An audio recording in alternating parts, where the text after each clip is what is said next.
Kung may asawa ka na, huwag kang makikipagkaibigan sa pwede kang ma-in-love. Saan ba naman nagsisimula ang lahat ng pangangaliwa?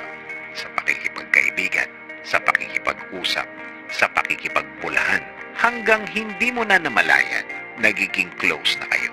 Nagiging close na kayo. Hindi na lang kayo friends. Close friends na kayo. Alam mo naman siguro kung ano ang meaning ng close friend. Noong una, na ikukwento mo pa sa asawa mo na nagkukwentuhan kayo. Pero yung mga sumunod, hindi na. Itinago mo na. Isinikreto mo na. Wala ka ng follow-up na kwento sa asawa mo. Dahil may guilt ng kasama ang ginagawa mo. And yes, alam mong mali. Pero, sige ka pa rin. Since na nagja-jive kayo, nagkakasundo kayo sa mga bagay-bagay sa buhay, ang dating simpleng kwentuhan na ito ay unti-unting lumalalim.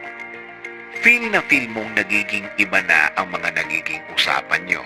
Dati, by group kayo. Dati, may kasama pa kayo. Ngayon, iba na. Kayo na lang. Kayong dalawa na lang. Oo naman, feeling niya din yan. Since na noon pa man may dating na siya sa'yo, hindi na naging mahirap ang maging close sa kanya. Mas personal na ang mga usapan nyo.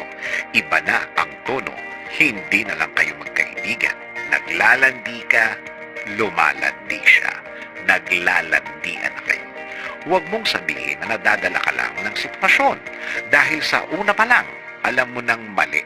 Lalo na ang mga sumunod na pagkakataon. Mga sumunod na pag-uusap at mga sumunod na lakad nyo.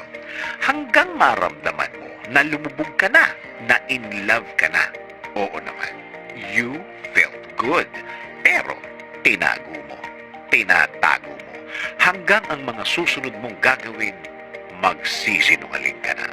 Ngayon, yung itinatago mo, magsasuffer na ang lahat.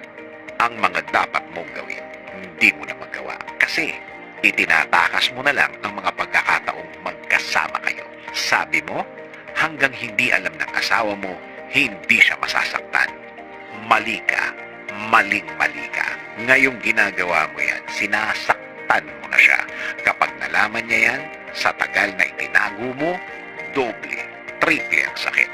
Sabay-sabay papatong sa dibdib niya yan. At kapag nabuko, babayaran mo ang lahat ng masasaktan mo mula sa pamilya niya. Kahit sa pamilya mo, masasaktan mo. Kahit ang mga batang walang kamalay-malay, masasaktan mo. Ang dating tahimik na pamilya mo, wasak na.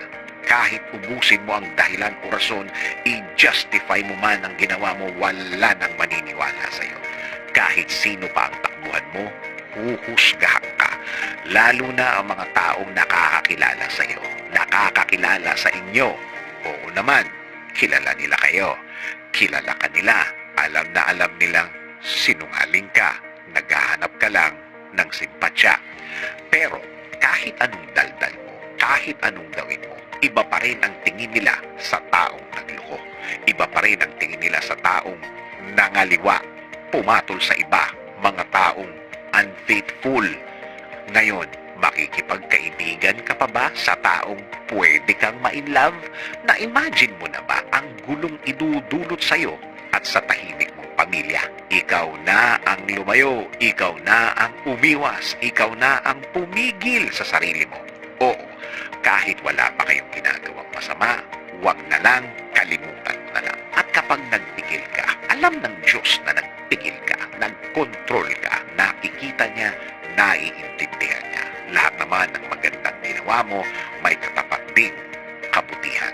Nakikita niya kung gaano kalinis ang puso mo. Sabi nga sa Hebrews 13:4, marriage should be honored by all and the marriage bed kept pure, for God will judge the adulterer and all the sexually immoral.